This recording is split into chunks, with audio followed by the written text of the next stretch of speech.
All right.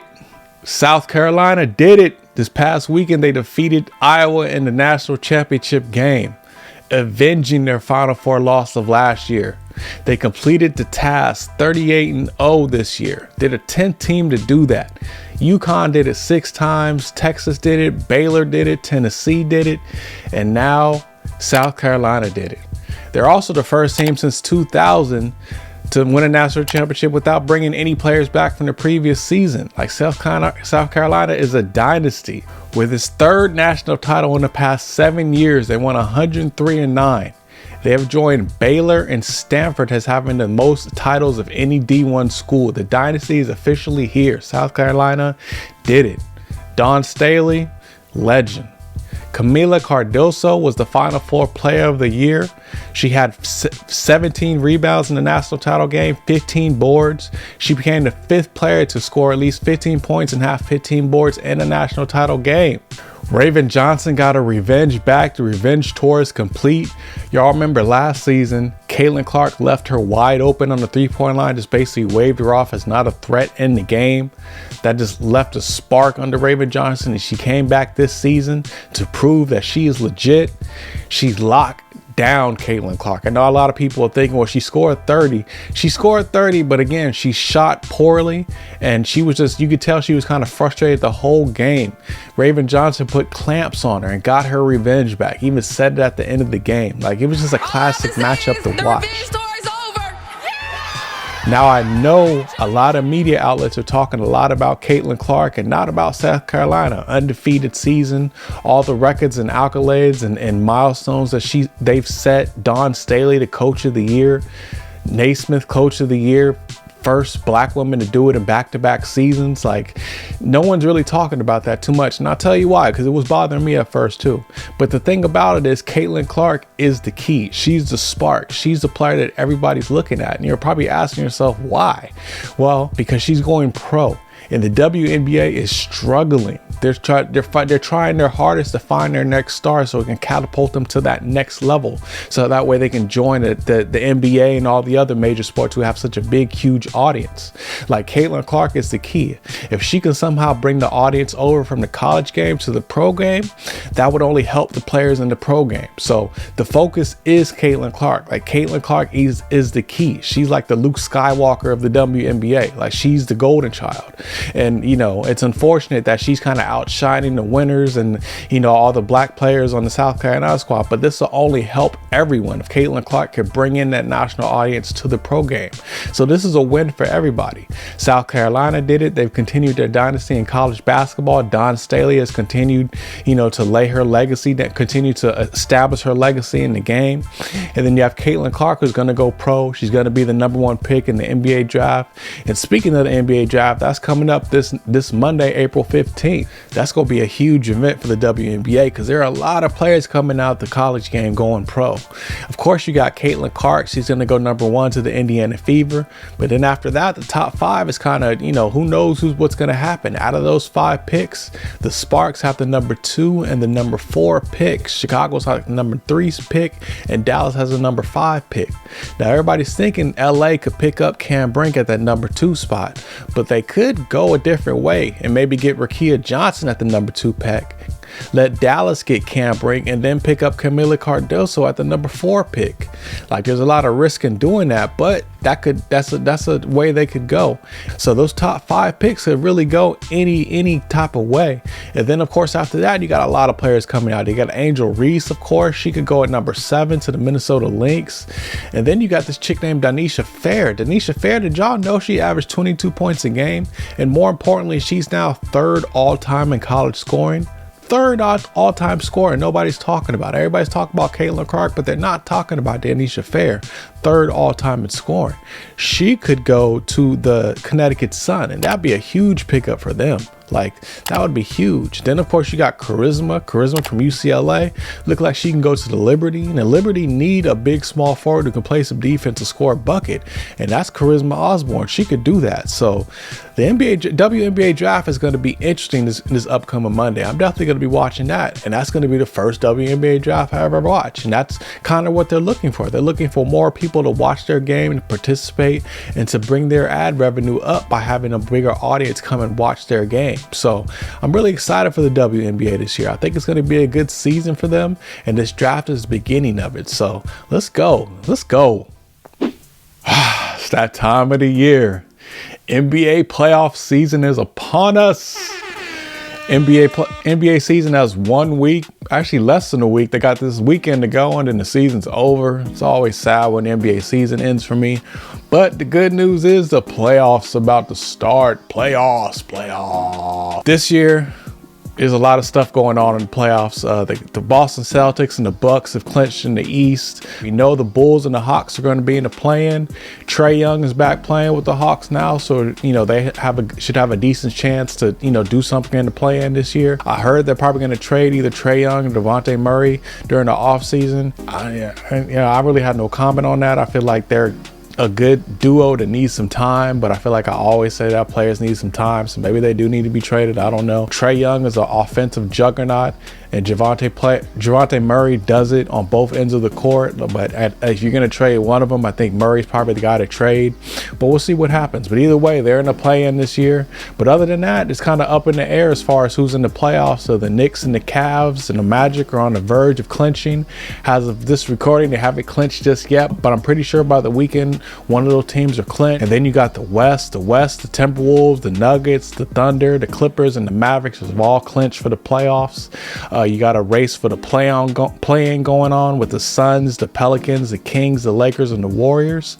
Nobody's clinched just yet, but we know they're all going to be in the playoffs in some way because the Rockets, the Jazz, the Grizzlies, the Blazers, and the Spurs have all been eliminated. The playoff picture is kind of slowly coming into formation. We're slowly getting to, idea what's going on. We won't know until this weekend, until the season's over.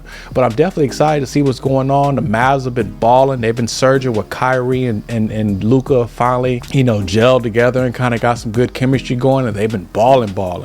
And then you got the Knicks. The Knicks have kind of been struggling with injuries. They've lost Julius Randle for the season. He's got to get surgery on that shoulder. That really hurts what they do. Like, I don't know what they're going to do in the playoffs without Randle, that scoring punch they have, and that kind of low-key defensive, force in the middle when it comes to defense. Like, they did get Mitchell Robinson back, so that obviously helps them out a lot. But the Knicks, I was excited about them at the trade deadline, but I don't see them making it too far. The Bucks are going to be strong, even though the Bucks did, Giannis is kind of up in the air right now as far as what his health is. That scary injury he had the other night. So, who's to know what's going to happen in the East? I know the Boston's going to come out, though. I know the Celtics are going to definitely come out and go to the finals. That's, pretty much a given at this point, unless they dramatically collapse. But I just don't see that happening. The Celtics are a complete team. They're deep. They got size. They got defense on the wing positions. They got scores. Like, they have everything you could possibly want on a team. As long as they stay healthy, I feel like the Celtics are going to do it. And as far as out the West, the West is tough. Like, the Nuggets, the Wolves, the Thunder, they're all good teams. You got the Lakers and the Warriors as a dark horse because you really can never count them out. You got a lot of teams, and you got the Clippers. The Clippers could surprise everybody, which I doubt it, but they could, come out. Like, I just really don't know. If I had to put my money on somebody out the West, it'd be the Nuggets. Joker, that team is just complete. They're a juggernaut. They do what they do. They're the defending champions, so there's no reason to think they won't defend their championship. So, who's to say? But I definitely am excited about the NBA season. The NBA playoffs are slowly approaching, and I can't wait to get started. We're going to really dig deep next week once everything is kind of solidified and, really get a good idea of who's in and who's not and who's playing who and what's going on. But, I can't wait. Let's go. All right, y'all know what time it is. Not talked about enough. It's a segment where we talk about players from the 80s, the 90s, and the 2000s who were great, but just aren't talked about enough today. And I just want to give them their flowers and show love to those players who definitely came in and contributed and did big things in the league. This week, we're talking about Dawn Staley. That's right, Coach Staley. She was a great player before she actually became a coach, believe it or not. She went to high school in Philly and was the National Player of the Year. She eventually went to the University of Virginia and built her legacy there. They actually retired her number 24 in UVA. During her 4 seasons in college, she led her team to 4 NCAA tournaments, 3 Final Fours, and 1 national championship.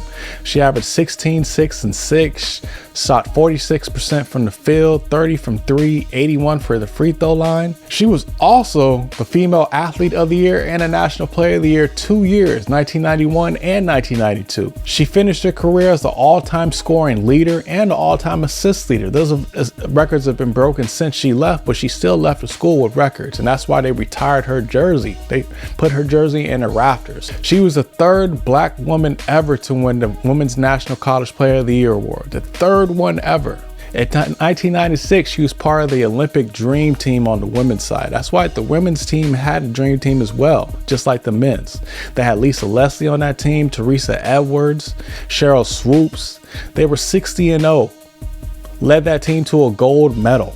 Like that team defined what the WNBA would eventually become, because the audiences fell in love with that team in the women's game. So that eventually led to the WNBA being formed. She's a part of that legacy. That's huge. In '99, she was drafted to the WNBA by the Charlotte Sting. She was a number 9 pick. And then a few years later, in 2001, they made it to the WNBA finals. They lost to the Sparks, but she was a key contributor to that team and getting them to the finals. In 2005, she was traded to the Houston Comets, where she got to play with Cheryl Swoops and Tina Thompson. They made it to the playoffs, but unfortunately lost to the Sacramento Monarchs in the first round. The Monarchs were going to win a championship that year, so they had a pretty good team. So it's safe to, understand why they lost to that team. That season, she actually announced her retirement from the WNBA. She said she was honestly tired, and she also wanted to focus on coaching. She's one of the first players to ever become a head coach at a university while still being in the league. She actually was head coach at Temple University, and in 8 years at Temple, she led that program to 6 NCAA tournaments, 3 regular season conference championships, and 4 conference tournament titles. This is where her coaching legacy began. In 2008, she was named head coach at South Carolina. This began her journey there. Before she got there, nobody even talked about South Carolina's women's program, but she defined her legacy. She built that program from the ground up. In her first 6 seasons as a head coach, she improved their record every single year. They won the SEC title in 2013, and in 2014, they got the #1 ranking, making her the first and only player coach to play on the #1 ranked team and also head coaching on the #1 ranked team. Staley has led South Carolina to 8 regular season SEC championships, 8 SEC tournament championships, 8 Sweet 16s, 5 Final Fours, and 3 NCAA national championships. In 2020, she became the first player coach to win the Naismith Award, and she's won the College Coach of the Year 3 different times. Most recently this year, when she led the Gamecocks to another championship during an undefeated season. Dawn Staley is a legend. She's a legend not only as a player, but definitely as a coach, and she's really only getting started. She's built this program, like I said, from the ground up, and continues to, define her legacy as being one of the greatest coaches in NCAA history. Shout out Dawn Staley. All right. Let's talk about some baseball. It's in its 3rd week this week, and one of the biggest things I noticed was all the pitchers going out to injury. You had Spencer Strider this past week and Shane Bieber from the Braves and from the Indians going out to having elbow issues. Like, there's too many pitchers to name. Ohtani's been out. DeGrom's been out for the longest. Like, there's just too many pitchers to name that have gone out due to elbow injuries. And I think a major factor in that is the fact that, pitchers just don't train like they used to. Like, back in the day, pitchers used to really put in the work to build their bodies up to pitch, and pitchers just aren't doing that. And you have pitchers throwing 100 miles per hour. Like, everybody throws 100 miles per hour. You even have guys coming out the bullpen who throw 100 miles per hour. It's been, studied that the human body is just not meant to throw the ball that hard, that much. You have 7 to 10-year-olds throwing 80 miles per hour. They're wearing their arm down way too quickly. And then on top of that, you have this pitch clock argument that's going around that, a lot of pitchers are upset because they just don't feel like they have enough time to really, reset themselves or recuperate because they have a pitch clock they're under. So they have a certain time limit that they basically have to, throw that first pitch just to help quicken the game. Like, I'm all for quicken the game, but at the same time, I love baseball, so I don't mind a long game. Like, I think we're trying to accommodate the fans who aren't really fans of the game by putting a pitch clock and trying to quicken the game, and that's just not necessary. We need to, let the pitchers pitch. Like, if we need to bring back sticky stuff, if we need to get rid of the pitch clock, the new baseballs might be an issue because a lot of pitchers feel like, okay, I gotta, throw this pitch correct because these new baseballs that came into effect around 2018, 2019 have kind of changed the game, whereas everybody's hitting home runs. You see a lot more opposite field home runs because these baseballs are just juiced up in a way that it just allows for more home runs because they feel like that's what the people want to see. Like, it's all about bringing butts to the stands to help increase revenue, similar to the WNBA. Like, I just feel like it's not, something they need to dabble into. This game is perfect the way it is. Just leave it alone. Like, we're hurting the pitchers, we're hurting the players now. Like, we're hurting the product because we're trying to change the game and make it, more appetizing to people who don't watch the game. Like, these people aren't into baseball. Just let them be. Like, baseball has been around for too long now, so all of a sudden I feel like we gotta, change the game and change the rules just to help, bring in more, bring in a bigger audience and put more butts in the seats. Yankee Stadium has 40,000 people every single game. Like, we just don't need to, I just don't think it's necessary. If you play good baseball, the people will come. Scott Boras updates. I'm always interested in this story just because Scott Boras is really, made it tough on his clients. And like I said, this is a perfect example. Blake Snell debuted this week. That's why he just signed a couple weeks ago, and now he's already in the games pitching against other major league teams. And he only lasted 3 innings, gave up 3 runs, walked 2 people, struck out 5 batters. This is a bad start for him. And again, we all know why. It's because he just barely started throwing. Like, he just barely got into it. So again, Scott Boras. And in more positive news, #1 MLB prospect Jackson Holliday debuted this week for the Baltimore Orioles. They finally called him up. He's probably going to play shortstop or third base because they already have a shortstop in Gunnar Henderson. But it's great to see Jackson Holliday finally make his debut. As you may or may not know, he's actually the son of a former MLB player, Matt Holliday, which was actually one of a player I liked coming up back in the day. Like, he was a strong guy, power hitter, definitely a good baseball player. And he's got a son who's in the major leagues now. So congratulate to him. Congratulate to Jackson, and I hope to see him play. All right, you know what time it is. With your fantasy. With your fantasy. With your fantasy. My favorite segment. Like, I did say last week that I wasn't going to be playing fantasy baseball, and the fantasy segment might be coming to an end. But you know what? I'm in fantasy baseball. Let's go. I signed up, made an account, went through a draft, and have a team now. I'm actually actively playing fantasy baseball, believe it or not. My team, I picked up Volpe at shortstop. Of course, I had to get a Yankee. I got Nestor Cortez. I got J.Cole on the injured list, so when he comes back, I'll have pitchers. I got Harper, Acuna Jr., J-Rod, Galen, Cease, and Managa. Like, I got a low-key squad on my little fantasy baseball team, so stay tuned. Once I learn it a little bit more, I'm gonna start sharing what I'm learning. Hopefully, maybe you'll start playing fantasy baseball. Like, it's actually pretty fun so far. What I like about it is that every day you have to check the lineups to see who's playing and who's not playing, so that way you have your starting roster set up. Similar to basketball. Like football, it's like once a week. You don't even have to look at the roster until Friday or Saturday to get your roster set up for Sunday. And basketball, you pretty much got to look at it every day because there's games every day. And baseball is kind of similar, except for baseball, you got to see who's actually in the lineup that particular day. And they usually play 3-game, 4-game sets against the same team, so you have to again pay attention to who's in the game and who's not, because a lot of players get rest sometime and they're not in the lineup. They might come in off the bench, but normally if they're not in the lineup, they're only going to get maybe 1 at bat, if that. So it's fun, having to, it allows me to watch more games now, paying attention to more teams. I've always been a fan of Bryce Harper. That's why I drafted him. Acuna's a great player, so I want to see what he does as well. So, I like my team. I like what we're doing, and, I like baseball, so I think I should enjoy this season. It's a long season, season, but I think I'm gonna like it. And as far NBA goes, we got one more week to go. You're probably in the championship. If you make the championship, you're probably knee deep in it. So just a few pickups I think might be good just to help in case you get some players that are sitting out due to the end of the season coming up. And now you got to go, scour the waiver wire to find some players to pick up. I like Jaden Ivey. He's a good player out of Detroit. He's getting more playing time, especially with Caden Cunningham kind of sitting for the rest of the season.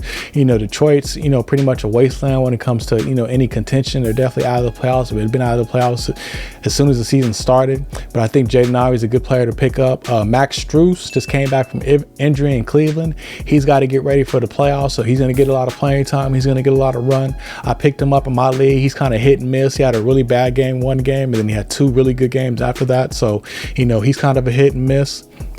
And then you got, again, from the Pistons, Chimeze Metu. He's a good player. He's a big man, but the thing about him is he gets steals. He gets a lot of steals for a center, so he's very intriguing to me. I picked him up. He doesn't get a lot of rebounds. He doesn't get a lot of points, but he gets a lot of steals. So he kind of fills up a lot of categories. He'll get you some blocks too. So I like that pickup. Chimeze Metu, Detroit Pistons.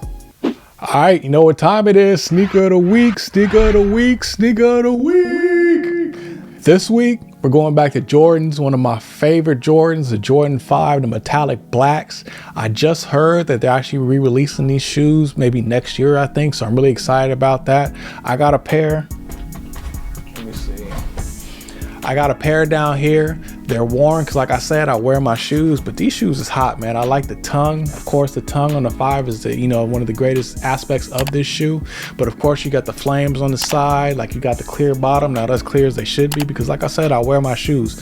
But these shoes is dope. They're one of my favorite. They're definitely like my top 5 Jordans as far as the OGs. Of course, the Nike Air on the back. But these shoes are real dope, man. And like I said, they're gonna re-release them within the next year or so. And there'll definitely be some shoes I cop because I really enjoyed these shoes. Like, they definitely got some run from me, and I wear them quite often, so I'm gonna need some new pair. But the Jordan 5 metallic blacks, cop when they drop. All right, album of the week. Now this week, this is, I got some issues I want to talk to y'all about. This J.Cole Kendrick Lamar beef is crazy. First off, my album of the week is Kendrick Lamar, Good Kid, Mad City, classic album from front to back. It's like a movie. Good Kid, Mad City was nominated for 5 Grammy Awards, including Album of the Year. But unfortunately, that year, it lost Album of the Year to Macklemore. Macklemore, of all people, that album won Album of the Year in the rap category. And Macklemore even felt a certain way. I messaged Kendrick Lamar and basically said, your album was Album of the Year, and I apologize for what you have to go through as a black artist in this industry. So respect for Macklemore for doing that. But Good Kid, Mad City was definitely the Album of the Year that particular year, man. Like, it was crazy disrespectful to see what he went through at the Grammys. And that's why I don't respect the Grammys. Never have, never will. Let's talk about J. Cole for a minute. At his Dreamville concert, he basically went on stage and apologized for making a diss record and responding to Kendrick Lamar's diss record. He wanted to protect his energy, and he doesn't want to participate in all this and blah blah blah. And at first, as a hip hop head, I'm just like, what does this dude talk about? Like, nah, you bust back. That's what hip hop's about. Somebody disses you, you diss them back. But after I thought about it a little bit, I kind of understand where he's coming from. And this is the insight that I want to share with you guys. What he's doing is that he's protecting his money. He knows if he goes out and disses Kendrick Lamar, whether it's hot or whether it's garbage, there are going to be a lot of stans and a lot of hardcore fans of Kendrick Lamar that aren't going to allow him to come to the West Coast ever again. And you guys already know how tough it is on the West Coast for rappers to come out and have to deal with violence and all this other stuff. If you go out and diss the king of the West Coast and Kendrick Lamar, you can never come to the West Coast again. That means he can't make any money touring.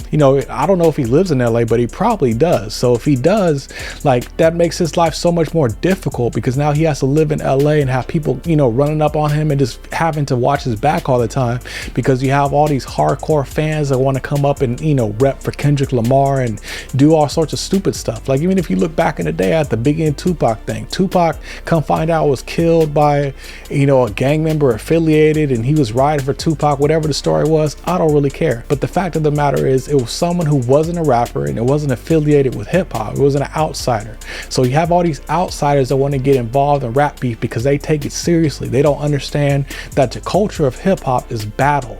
That's what MCs do. They battle, they go back and forth, but nothing is taken personal. It's like a basketball game. Like, you play hard, but at the end of the game, you still shake hands at the end and you still boys, because you're just going back and forth. Like, if you really want to, you know, the best example I've seen of it, and I saw it on Twitter last week, was House Party.